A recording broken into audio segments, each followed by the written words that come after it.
Welcome to The Human Element, presented by Whisk. I'm your host, Barb Biden, and in each episode, I sit down with CHROs and senior HR leaders to explore how AI, innovation, and human insight are reshaping the future of HR.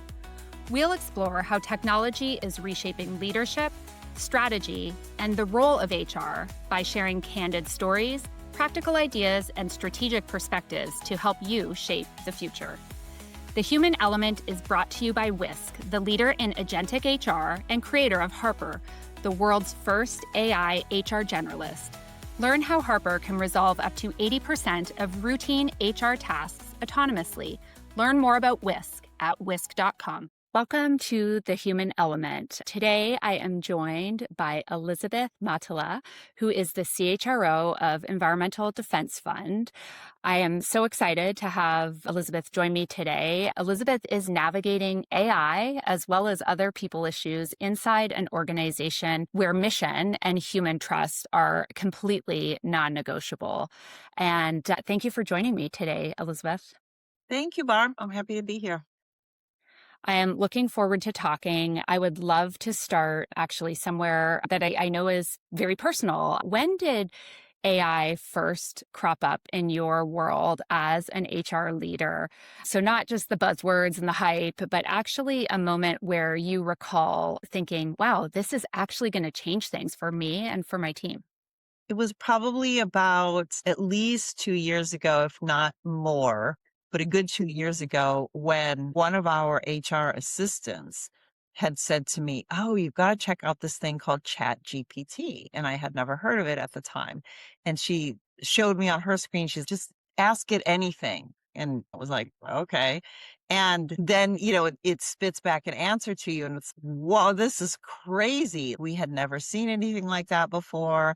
It was probably like, I date myself, but it was like when people were first discovering the internet. What is this? So it was a pivotal moment. And I remember distinctly thinking, this is going to have a huge impact. This is not going anywhere.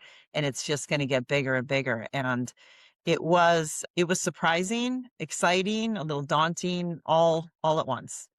Yeah. Was there anything that your assistant was contemplating using ChatGPT for in that moment that caused her to show it to you at that time, do you think? I think she was really using it more for personal things at the Yeah. time. Give me a recipe for banana bread or something very banal. But we were so surprised that really it was just an open book. You literally could ask anything and then you'd get some sort of answer back.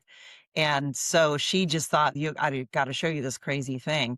But I remember thinking that this is the tool that's just going to get bigger and bigger. And sure enough, here we are. Yeah. And I actually think that's the best way that I've found to introduce someone to AI is to ask them to just ask anything and to make it personal. Like I think when it hits home to giving you a really great answer on something that is personal for you and you see it like unblocking you, that it's like when you have that wow moment, which sounds like what you had there at that time. Yeah. For sure. What would you say to an HR leader like ourselves who has that moment more today, right? Like where they are like, wow, I know AI is coming, but I don't know where to start, especially when it comes to the work we're doing as HR leaders or the work you're doing in a values-driven organization. What sort of encouragement would you give them on where to start? I think the thing for me is that I see AI as an incredibly powerful tool, but there has to be like a dash of caution put into it because so many people are using it now. There's an element of feeling like cheating on a test. So in other words, people are using AI to completely figure out answers to interview questions. They're using it to write their resume, to write their cover letters. And as I have talked with other folks before, there's the deepfake element that really worries me. And so I would just say that AI is a powerful tool, but it needs to be harnessed in the right way. And we have to use some caution because I don't mind if people use AI to write their resumes, but because it's hard to write a resume, And the truth of the matter is that if you see a resume that looks decent, you're still going to interview the person. You're still going to see if the talent and expertise match what they've got down on paper.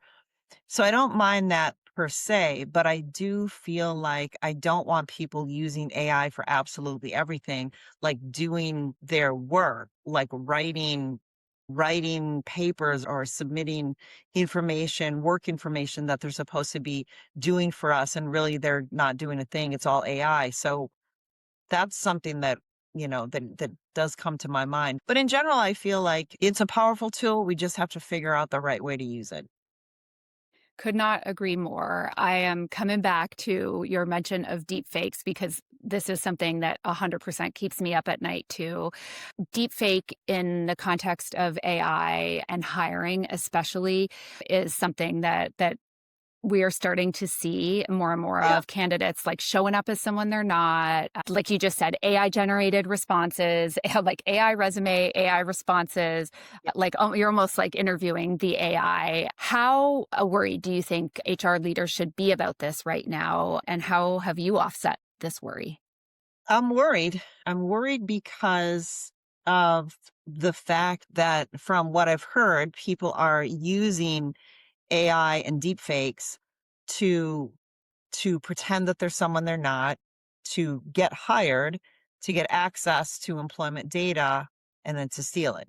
And so there's this security vulnerability that really makes me nervous. And hiring starts with HR. So of course, I'm thinking about AI and how we can best insulate the company against this high security risk and make sure that our recruiters are trained in order to be able to help spot this. And so I know there's a lot of accredited courses out there. People are learning to webinars and conferences and courses that one can take in order to educate themselves about AI. And I do think that it's going to become a necessity rather than a nice thing to have, because I don't think an organization is going to be properly set up for success if we don't know how to deal with the element of hiring somebody who you is not who you think you're hiring, or letting somebody have access to your data who shouldn't be. It's just a lot. And I feel like there's a huge vulnerability in organizations. And so we have to think how best to combat it. Totally. And there's on one side of things, there's using AI to help you both as a candidate, right? And what is overuse, but you're bringing up the even bigger issue of the actual security like risk behind AI use when you've Yeah. got people showing up literally as someone that they are not, like an actual identity Right. issue. If an HR leader who's listening to us today is thinking about how to insulate their team from the deepfake vulnerability, where would you tell them to start, or where did you start in thinking about how you insulate your own process from this type of risk? I actually started by having a candid conversation with somebody who is an investor who specifically invests in spotting deepfake organizations. And so he was telling me about a couple of websites that he feels, or organizations, and to go to their website, who he feels are really doing some groundbreaking work in figuring out how to spot these deepfakes. And so we have been exploring what options are out there and what organizations might be right for us. With us, and with me working in Environmental Defense Fund, we of course need to make sure that our organization is protected against AI. But then the other thing is that we think about, which doesn't necessarily come to the forefront of everybody, but what we think about, of course, is the environmental impact of AI. It takes a beating on the environment. The environment takes a beating on AI, rather. And so it is something from that perspective that we also think about, because it's not going away and we already use it ourselves. So we're guilty as charged of using it, and yet we're also very aware that this isn't the best thing for the environment. So how do we think about that? And I don't necessarily have the answer to that question, but it is something that comes up in our minds. But as far as like right now spotting the deep fakes, we are looking into an organization called getreal.com, but there's lots of them out there. So when you start looking around, there are a lot of organizations springing up for this very reason. So I feel like the resources are out there, which is comforting. Completely. And that is actually something that, until you brought it up, of course, makes sense on the EDF side of things, that while everyone else is able to consider ethical use of AI, but maybe turn a blind eye to some of the environmental impacts, of course, in an organization like EDF, you are also having to balance that at the forefront, perhaps Yeah, in a different way than some other businesses, which is, I think, really unique. So thank you for bringing that up, because that sure. isn't, the environmental impact is not something that has come up with other guests quite so much. And so it's an important reminder. So, on the flip side of the downside and the risks, I suspect that you're also thinking about how AI can help in processes like recruiting, help your team hire better, screening, scheduling, etc. There's always the risk, though, as you do that, that things can start to feel inhuman when you're in an organization that just cares so much about the culture and the mission that you're trying to drive. How do you think about balancing embedding AI in your process without crossing any barrier that makes your process feel too inhuman? It comes up a lot too nowadays because the job market is crazy, and we're like any other place where we'll put up a posting and in a single day you can get 200 resumes, 300 resumes for one job, and it's really hard to screen them all.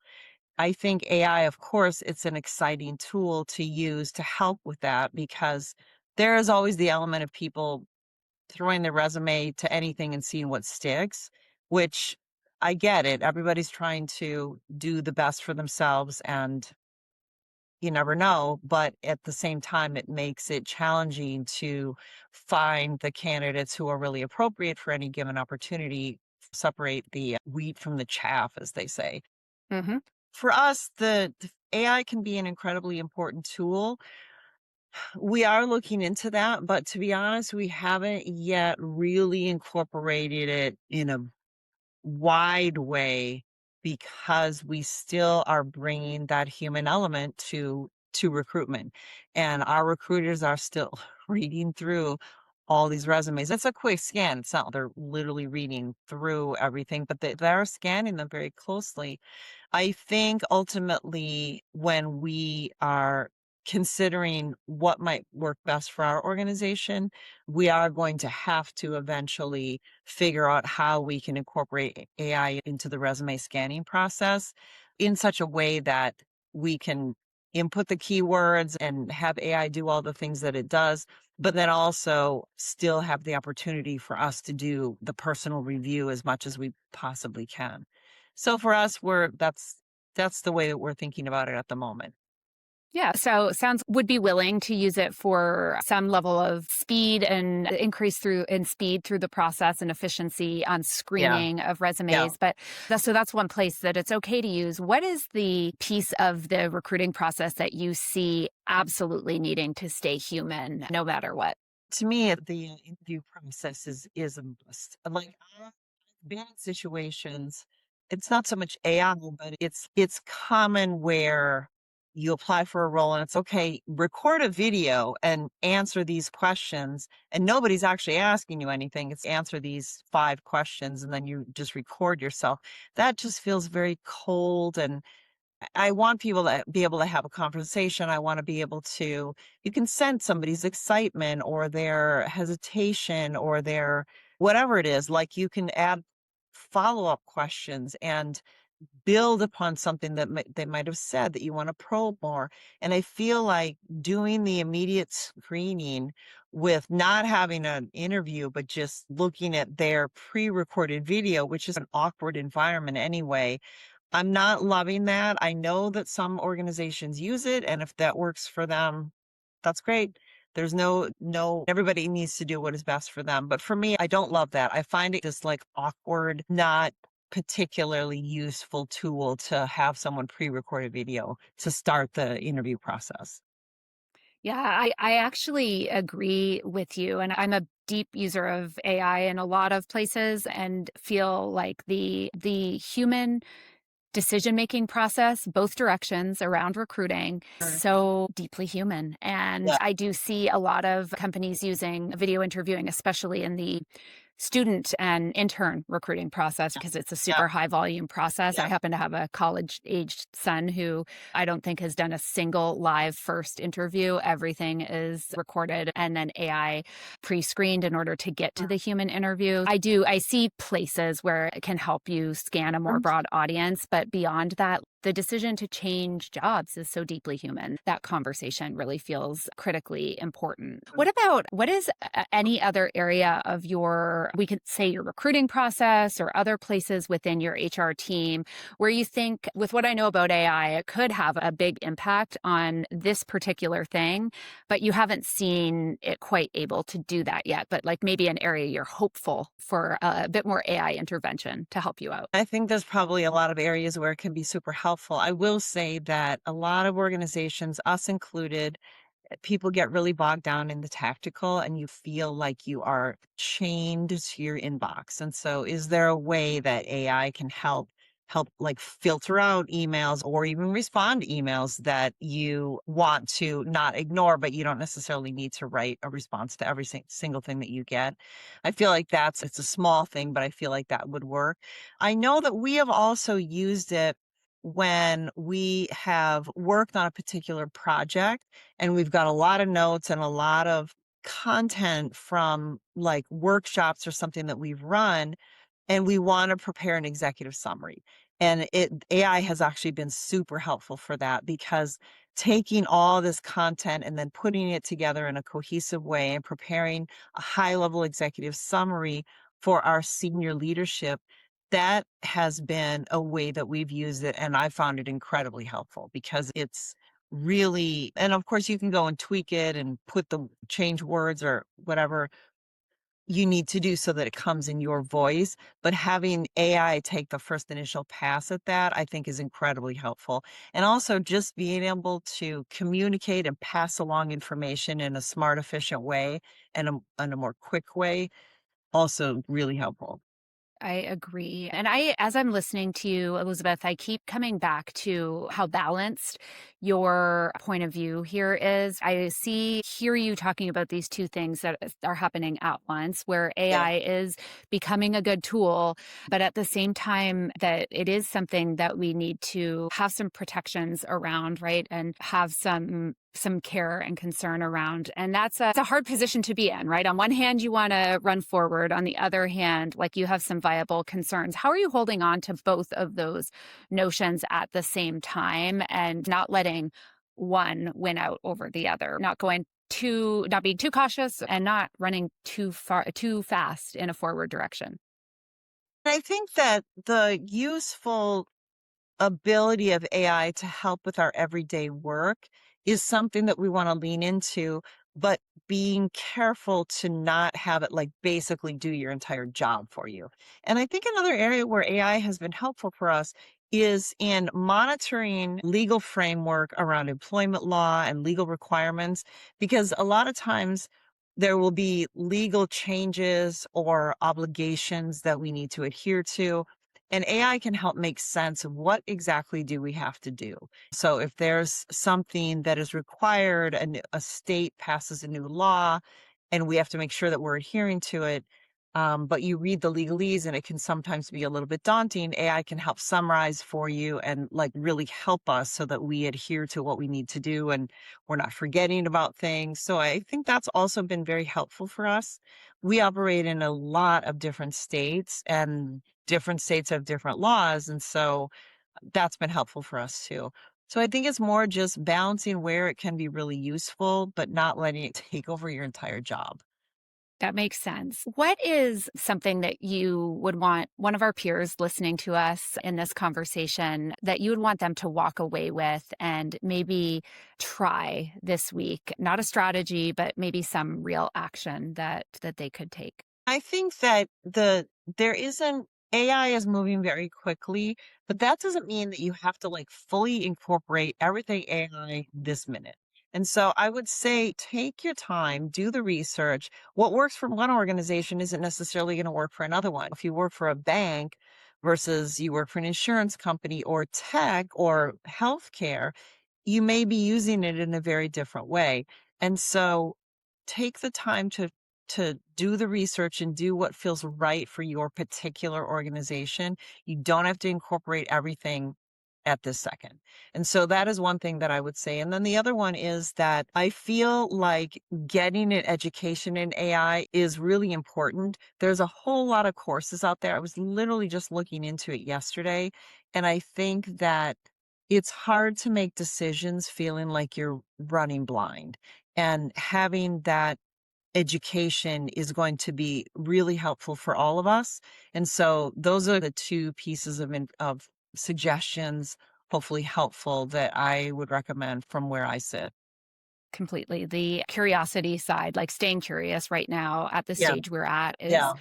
absolutely fundamental, and probably the smartest thing any of us can do on a personal or professional front is staying curious about all aspects of it. I love that. I love that answer. So we do a lightning round, Elizabeth, Okay. to wrap up, just quick hit questions. So I'll run through a few of the questions that are top of mind. So what is one thing that you think every HR leader should do right now to protect their hiring process from deepfake AI?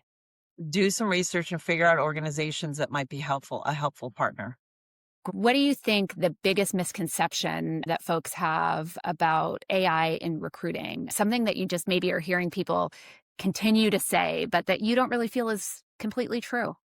I think it's not terrible that AI helps to write people's resumes. People think, "Oh, you don't want it to you gotta write your resume." I'm like, "Do you?" Because to me, if you're capturing what you do more or less, but you're still gonna interview people, I feel like you're gonna get the true person once you actually talk to them. And if having AI actually write a resume, which is difficult to do, I'm okay with that. I don't find that all that scary. I like that. We're hiring people, not resumes, right? The Yeah. resume is just the description of their Yeah. experience. And that tracks with a lot of the other things you talked about with using AI to synthesize like large bits of information in the places that you feel most initially comfortable. Yeah. So where's the line? What is one thing in HR that you would never hand over to AI, no matter how good it gets? Probably sensitive employee relation situations. That requires a deft hand. It requires confidentiality. It requires speaking to people. I don't see AI being particularly helpful with that, other than if you need to find the answer to a legal question, sure. But having AI somehow putting a platform together where it's if you have an employee relations question, submit it online and AI will tell you what to do. I don't see that. I'm not there. Maybe some people are. I'm not. Got it. And so this last one is a little more philosophical. Finish this sentence for me. The HR leaders who will matter most in the next decade are the ones who blank. Who embrace AI, but in a thoughtful way. I love it. That definitely brings us home. This time flew by. I did manage to capture a few great takeaways. So I'm going to try to recap in my own words a few things that I took away, and I know our viewers and listeners will take away probably a whole lot more than this. I like where we started on the first one, starting personal, right? How your HR assistant actually showed you like years ago now, right? Yeah. A personal use case, right? Around AI, and that you had that wow moment, and just Yeah. remembering that personal entry point for maybe folks who are a little more reluctant, that's a great way to get them to have that wow moment. So I love that. The second one was, I love that just the platform of EDF and the fact that you offered a great reminder that maybe we don't talk about as often as we should, that the ethical use of AI includes concern and attention and curiosity around the environmental impacts that Yeah. AI is having as well. So that is a very important reminder. So thank you for that. Mhm. And third is, my note was, go ahead and use AI as a first pass. So you talked about synthesis of large amounts of information, consuming legal information like legal changes, and making sure we're synthesizing, capturing that, and taking that knowledge and doing something with it quickly, contracts, that sort of thing. So that is a really safe and valuable place to start in terms of helping you accelerate. So I love that one as well. This has been a great conversation. I love, Elizabeth, to always make sure, I always want the guest to have the last words. I will ask you one last question. What do you want the HR leader who just listened to this chat to go think about on their drive home today? I would say to not be afraid. AI is not like a big, scary thing. It can be a useful tool. We just have to know how to use it. So don't be afraid. Do your homework. It's a good thing. We just have to know exactly how to use it and what works best for us. Agreed. Do not be afraid, friends. Thank Not be you so much afraid. for joining. Yeah, don't be afraid. Thanks for coming on today, Elizabeth. This was great. Have a Yes. good rest of your day. Thank you. It's been a pleasure. I appreciate it. Thank you for joining us on The Human Element, presented by Whisk. If you enjoyed this conversation, be sure to follow The Human Element wherever you get your podcasts. I'm Barb Biden. Thanks for listening, and we'll see you next time.